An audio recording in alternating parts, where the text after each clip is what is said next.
আসসালামু আলাইকুম বন্ধুরা, আজকের ভিডিওতে আমরা আপনাদেরকে সিএফ মোটর NK250 যে নতুন দুইটা কালার আছে সেই দুইটা কালার নিয়ে জানাবো। পাশাপাশি বর্তমান 2025 সালের আপডেট মার্কেট প্রাইসটা আমি কিন্তু আপনাদেরকে জানাবো এই ভিডিওতে।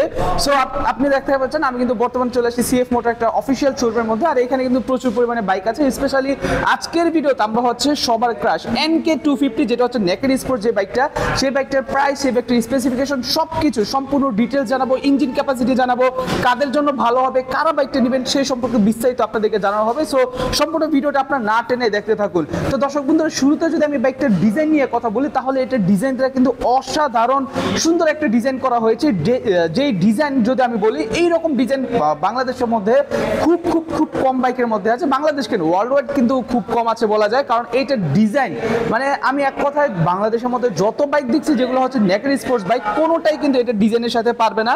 একটা কথা বলে রাখি, এটা কিন্তু স্পোর্টস বাইক। সো আপনারা যারা কিনা কমিউটার বাইকের সাথে কম্পেয়ার করবেন তাদেরকে আমি বলবো যে না ভাই, এটা স্পোর্টস বাইক। অ্যান্ড এইটার রিভিউ থেকে শুরু করে সবকিছু কিন্তু ওভারঅল অনেক বেশি ভালো। বাইকের লুকিং থেকে শুরু করে সবকিছুই জোস।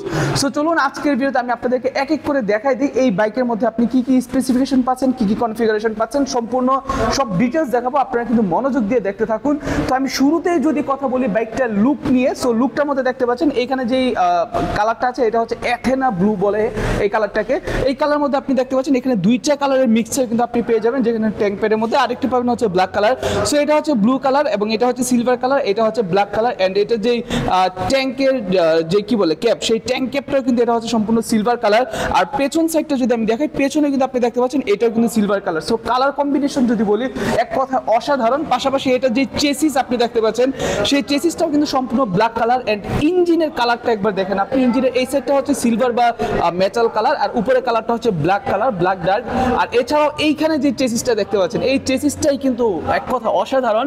কিছুটা বলা যায় KTM ডিউক টাইপের, অথবা এর চাইতেও আরো বেশি সুন্দর লুক করছে কিন্তু এটার।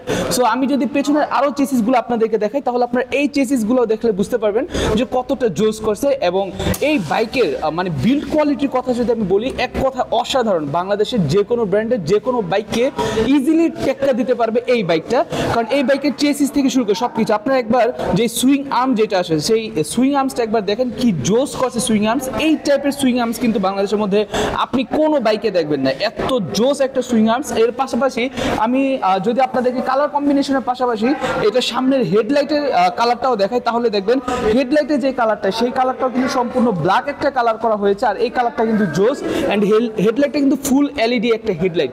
সো ওভারঅল যদি আমি বলি তাহলে কিন্তু সব দিক দিয়ে একটা জোস কালার কম্বিনেশন করা হয়েছে বাইকের।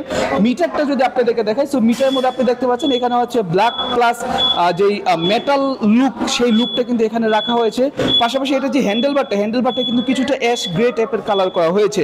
সো কালারের কথা যদি বলি তাহলে এক কথায় টপ টু টপ উইন হয়ে যাবে এই বাইকটা। অ্যান্ড আপনার যদি সামনে যে সাসপেনশন যেটা হচ্ছে আপসাইড ডাউন বা USD সাসপেনশন, সেই সাসপেনশন দেখে আপনারা বুঝতে পারতেছেন কতটা জোস একটা সাসপেনশন করছে কালার ওয়াইজ। আচ্ছা, তো এতক্ষণ আমি জানিয়ে কথা বললাম সেটা হচ্ছে বাইকের শুধুমাত্র লুকিং নিয়ে কথা বললাম। এখন হচ্ছে বাইকের ইঞ্জিন নিয়ে আমি কথা বলি। এই বাইকের ইঞ্জিনের মধ্যে কিন্তু আছে আপনার 249 সিসি বা 250 সিসি বলা যায়। এইখানে এটার একটু ডিটেলস দেওয়া আছে। আমি যদি ইঞ্জিনের ডিটেলসগুলো আপনাদেরকে দেখাই, পরে দেখাই তাহলে বুঝতে পারবেন। এটা ইঞ্জিন টাইপ হচ্ছে single cylinder 4 valve liquid cooled. এটা কিন্তু লিকুইড কুলড, অন্যান্য বাইকের মতো অয়েল কুলড না। সো লিকুইড কুলড কিন্তু বুঝেন যে আপনি চাইলে ঢাকা থেকে চট্টগ্রাম খুব ইজিলি এক রাইডে আপনি চলে যেতে পারবেন, অথবা ঢাকা থেকে কক্সবাজার চলে যেতে পারবেন। আপনার ইঞ্জিন কিন্তু অত হিট করবে না, ইঞ্জিন ঠান্ডা থাকবে। পাশাপাশি দেখতে পাচ্ছেন এটা যে সিসি ক্যাপাসিটি বা ডিসপ্লেসমেন্ট যেটাকে বলে, সেটা হচ্ছে 249 সিসি। এটার বোর ইন্টু স্ট্রোক যেটা, সেটা হচ্ছে 72 ইন্টু 102.2 মিলিমিটার। ম্যাক্স পাওয়ার আছে 27.5 bhp, যেটা হচ্ছে আপনার হর্স পাওয়ার। সো এই হর্স পাওয়ার কিন্তু বিশাল থেকে বিশাল, মানে এই হর্স পাওয়ার দিয়ে আপনি চাইলে এই বাইককে খুব দ্রুত 0 থেকে 100 আপনি উঠাই ফেলতে পারবেন। এবং 9750 RPM আছে। ম্যাক্স টর্ক আছে 22.22 newton metre of torque at 7500 RPM আছে। কম্প্রেশন রেশিও আছে 11.3:1। ECU আছে বোস্কের, গিয়ার আছে 6টা এবং রাইডিং মোড কিন্তু দুইটা আছে, একটা হচ্ছে স্পোর্টস এবং একটা হচ্ছে ইকো। সো ইকোতে যখন আপনি বাইকটা চালাবেন তখন হচ্ছে বাইকটা দেখা যায় আপনার খুব নর্মালি চালাতে পারবেন, যখন আপনি দেখা যায় বৃষ্টি বাদলের মধ্যে আর কি যেই আমরা নর্মাল রেঞ্জের মধ্যে চালাই। আর স্পোর্টস মোডে দিলে কিন্তু বাইকের সম্পূর্ণ সবকিছু কিন্তু অনেক বেশি উঠে যাবে। আচ্ছা, তো চলুন এখন হচ্ছে বাইকের ইঞ্জিন নিয়ে জানলাম। এখন বাইকের ইঞ্জিনের যে লুকটা, সেই লুকটা আরেকবার আপনাদেরকে দেখাই দেই। এটার ইঞ্জিনের লুকটা কিন্তু সত্যি কথা অসাধারণ, দেখতেই সুন্দর। আর এই ইঞ্জিনের পাশাপাশি এখানে কিন্তু লিকুইড কুল দেওয়া আছে, এই যে আপনি দেখতে পাচ্ছেন এখানে লিকুইড কুল, অ্যান্ড এখানে হচ্ছে যে রিজার্ভ ট্যাঙ্ক, সেই রিজার্ভ ট্যাঙ্ক কিন্তু এখানে দেওয়া আছে, লিকুইড কুলের যে রিজার্ভ ট্যাঙ্ক, এখানে হচ্ছে আপনার ঢাকনা দেওয়া আছে বা ক্যাপ দেওয়া আছে রিজার্ভ ট্যাঙ্কের। সো এটা কিন্তু রিজার্ভ ট্যাঙ্কার, আপনি যখন কি বলবো লিকুইড কুলটা ঢুকাবেন তখন খুব ইজিলি কিন্তু আপনি চাইলে এটার ভিতরে লিকুইড কুলটা ঢুকাতে পারবেন। সো ওভারঅল বলবো সব দিক দিয়ে কিন্তু এই বাইকের এই দিকগুলা একেবারে বেস্ট থেকে বেস্ট হতে পারে। আচ্ছা, এখন কথা বলি হচ্ছে টায়ারগুলো নিয়ে। এটার সামনে যে টায়ারটা আছে সেটা হচ্ছে 110 সেকশনের টায়ার আছে, এবং সামনে যে ডিস্ক আছে ডিস্ক হচ্ছে 292 মিলিমিটার ডিস্ক, এবং যেই এবিএসটা দেখতে পাচ্ছেন এবিএস এর চাকাটা দেখেন কি বিশাল বড় এবিএস এর চাকা, এবং সিএফ মোটর নিজস্ব তারা কিন্তু এখানে ডিস্ক ব্যবহার করছে। সো দেখা যাচ্ছে অন্যান্য ব্র্যান্ড কিন্তু বিভিন্ন সময় অন্য কোম্পানি থেকে তারা এই যে কি বলবো এই যে ক্যালিপারটা, সেই ক্যালিপারটা ধার নিয়ে তারপর তারা তাদের বাইকে ইউজ করে, বাট সিএফ মোটর যেহেতু অনেক বড় ব্র্যান্ড তারা কিন্তু তাদের নিজস্বটা এখানে ইউজ করছে। সো এর পাশাপাশি যদি আমি আপনাদেরকে একটু পেছনের টায়ার সম্পর্কে আইডিয়া দিই, পেছনের টায়ারটা হচ্ছে 140/60/17। সো 140 সেকশনের টায়ার দেখতে পাচ্ছেন বিশাল বড় মোটা, 140/60/17 টায়ারটা যদি আমি আপনাদেরকে বুঝাই তাহলে দেখতে পাচ্ছেন খুবই ভালো। এবং পেছনের যে ডিস্কটা সেই ডিস্কটা হচ্ছে 220 মিলিমিটার একটা ডিস্ক, এবং এইখানে যে মাডগার্ডটা ইউজ করছে ভাইরে ভাই মাথা নষ্ট একটা মাডগার্ডটা কিন্তু ওয়ান সাইডেড মাডগার্ড। আমি যদি আপনাদেরকে অপর সাইড থেকে দেখাই তাহলে আপনি দেখতে পাচ্ছেন এর অপর সাইডে কিন্তু এই জায়গাটা দিয়ে মাডগার্ড একেবারে সম্পূর্ণ ফাঁকা, এবং এইখানে হচ্ছে নাম্বার প্লেট লাগানোর মতো এক্সট্রা সিস্টেম আছে। সো দেখা যায় নাম্বার প্লেটগুলো নর্মালি আমরা দেখি যে বাইকের এই সাইডটাতে লাগানো হয়, বাট এই বাইকের সিস্টেমটাই কিন্তু ভাই ভিন্ন, মানে এই জায়গাটাতে আপনি মাডগার্ড লাগাবেন। যদি এখানে একটা রিস্ক থাকে যে রিক্সা মেরে দিলে কি হতে পারে, বাট আমার কাছে মনে হয় যে আপনি যদি ওইটা কনসিডার করতে পারেন তাহলে এই লুকটাই কিন্তু জোস, এক কথা অসাধারণ। তবে হ্যাঁ, আপনার যে নাম্বার প্লেট থাকবে সেই নাম্বার প্লেটের মধ্যে ধুলা বালু কাদা সেগুলো লাগার একটু চান্স বেশি থাকবে এখানে, এইটা একটা সমস্যা। আর এখানে হচ্ছে আপনাদের ব্যাকলাইট আছে, আর এটার যেই ব্যাকলাইট বা টেল লাইট যেটাকে বলে সেই লাইটটা আপনি দেখতে পাচ্ছেন, এইটা দেখতে কিন্তু খুবই জোস। এর পাশাপাশি যে ইন্ডিকেটরগুলো ইউজ করা হয়েছে সেগুলো হচ্ছে সম্পূর্ণ এলইডি ইন্ডিকেটর। এখানে আপনি দেখতে পাচ্ছেন পেছনে যে পিলিয়ন সিটের বসার জায়গাটা এটাও জোস, এবং এটা ধরার জায়গাটাও জোস কিছুটা। আমরা যদি বলি তাহলে অন্যান্য ব্র্যান্ডেও কিন্তু আমরা এই ধরনের ধরার মতো জায়গা দেখেছি। অ্যান্ড হচ্ছে এই বাইকের ওভারঅল সব কিছুই কিন্তু আমার কাছে অনেক বেশি ভালো লাগছে। এটা যদি আমি যে চেন সেটটা দেখতে পাচ্ছেন চেন সেটটাও কিন্তু যথেষ্ট পরিমাণে হেভি অ্যান্ড হচ্ছে অনেক ভারী। আচ্ছা, সো যথেষ্ট পরিমাণ অনেক ভারী অ্যান্ড হচ্ছে অনেক হেভি।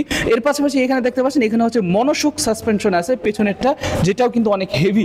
সো যারা কিনা NK 250 নিতে চাচ্ছেন তাদেরকে আমি বলবো আপনি চলো ওভারঅল নিতে পারবেন। ট্যাঙ্ক ক্যাপাসিটি হচ্ছে 12.5 লিটার, অ্যান্ড এর পাশাপাশি এই বাইকের সব কিছুই কিন্তু ভাই এক কথা অসাধারণ। এটা যেই অয়েল ক্যাপাসিটি মানে ইঞ্জিন অয়েল ক্যাপাসিটি সেটা হচ্ছে 1300 ml, আর আপনি যদি মোবিল ফিল্টার চেঞ্জ করেন তখন কিন্তু আপনাকে 1400 ml ভরা লাগবে, 100 ml এক্সট্রা ভরা লাগবে। সো ওভারঅল আমি বলবো যারা কিনা এই বাইকটা নিতে চাচ্ছেন কারা নেবেন বাইকটা, যাদের হাইট একটু বেশি। যেমন আমি যদি আপনাদেরকে একটু বাইকটার মধ্যে বসে দেখাই তাহলে আপনারা খুব ইজিলি দেখতে পাবেন। আমি একটু বাইকটার মধ্যে আপনাদেরকে বসে দেখাচ্ছি। আমার হাইটটা আমি আগে বলে দিই, আমার হাইটটা হচ্ছে 5 ফিট 10। সো আমি এই বাইকের মধ্যে এখন বসে দেখাই। আগে আমি দেখাই যে এটা যখন আমার কোমরের কাছে থাকে তখন এই বরাবর থাকে। সো 5 ফিট 10, আমি কিন্তু বর্তমান জুতা পরা অবস্থা 5 ফিট 11 মতো। সো আমি যদি এখানে বসি তাহলে আপনারা দেখতে পাবেন এটা হচ্ছে আমি বসার পরে। আর দেখুন এখানে কিন্তু একটা সিএফ মোটর বাইক ইতিমধ্যে সেল হয়ে গেছে। এটা হচ্ছে একটা সিএফ মোটর স্কুটার যেটা হচ্ছে 150 সিসির, সেই স্কুটারটা কিন্তু এখন এখানে সেল হয়ে গেছে। সো আসলে সিএফ মোটরে এত পরিমাণে কাস্টমার, মানে যেই আসতেছে যেই বাইক ট্রায়াল দিচ্ছে যেই বাইক দেখতেছে সবাই কিন্তু আসলে পছন্দ করতেছে। সো এখন আমি এই বাইকে বসার পর আপনারা দেখতে পাচ্ছেন এটা পজিশনটা দেখতে পাচ্ছেন ভাই, মানে মাথা নষ্ট ভাই। আমি যদি বাংলাদেশ মার্কেটে অন্যান্য যে সকল বাইক আছে এই রেঞ্জে, আমি নাম বললাম না, আপনি একটু বুঝে নেন নেকেড স্পোর্টস বাইক যেগুলো, সেই বাইকগুলোর সাথে যদি আমি কম্পেয়ার করি ভাই এটার লুকটাই কিন্তু অন্যরকম। ঠিক আছে, অন্যান্য যতগুলো নেকেড স্পোর্টস বাইক আছে সেটার সাথে এটা তুলনা করলে কিন্তু ভাই এটা জোস লেভেলের একটা বাইক। সো আপনি যখন বাইকটা রাইড করবেন তখন আপনি নিজে বুঝতে পারবেন, আপনার সামনে দেখতে পাচ্ছেন বিশাল বড়। সো এই বাইকের পজিশন, সিটিং পজিশন থেকে শুরু করে সবকিছু ভাই এক কথায় অসাধারণ। মানে আপনারা যারা কিনা চাচ্ছেন যে ভাই বর্তমানে আপনার কাছে 3 থেকে 3.5 লাখ টাকা আছে, আপনি কি বাইক নেবেন ভাই, আপনি চোখ বন্ধ করে NK 250 নিতে পারেন। তাদের আফটার সেল সার্ভিস সবকিছু ভালো, যদিও এর জন্য আমি NK থেকে কোনো রকম টাকা পয়সা বা পেমেন্ট নিয়ে নেই, বাট আমি যতটুকু রিভিউ দেখছি সেই রিভিউ অনুযায়ী আমি আপনাদেরকে বললাম। সো দর্শক বন্ধুরা, সর্বশেষ এই বাইকের প্রাইসিংটা বলে দিই। এই বাইকের বর্তমান মার্কেট প্রাইস হচ্ছে 3,48,500 টাকা। সো 3,48,500 টাকায় আমি যেটা বললাম, 3 থেকে 3.5 লাখ টাকা যদি বাজেট থাকে তাহলে চোখ বন্ধ করে আপনি এইটা নেন। এই বাজেটের মধ্যে আপনি বাংলাদেশে অনেক 150 সিসি বাইক আছে, ওই বাইকগুলো থেকে এটা কোনো অংশে কিন্তু আপনার কম না। আর তাদের এখানে সার্ভিস সেন্টার আছে, আপনি চাইলে সিএফ মোটর প্রতিটা ব্রাঞ্চে গিয়ে তাদের কাছ থেকে সার্ভিস করতে পারেন। আচ্ছা, এটার পার্টসের দামগুলো আসলে আমার আইডিয়া নেই, যখন আপনি বাইকগুলো কিনবেন তখন অবশ্যই আপনি একটু শোরুম থেকে জেনে নেবেন যে এটার আফটার সেল সার্ভিস যখন আপনি করবেন বা মেইনটেনেন্স খরচটা কীরকম আপনি একটু জেনে নেওয়ার চেষ্টা করবেন। সো অতটুকু দায়িত্ব থাকলো আপনার। তো যাই হোক দর্শক বন্ধুরা, বাইক কিন্তু ওভারঅল সব দিক দিয়ে ভালো। সিএফ মোটর একটা ইন্টারন্যাশনাল ব্র্যান্ড, সো এই ব্র্যান্ড অনুযায়ী কিন্তু এই বাইকটা খুবই খুবই খুবই ভালো। সো ঠিক আছে, আপনারা ভালো থাকবেন, সবাই সুস্থ থাকবেন, দেখা হচ্ছে পরবর্তী ভিডিওতে। আসসালামু আলাইকুম, আল্লাহ হাফেজ।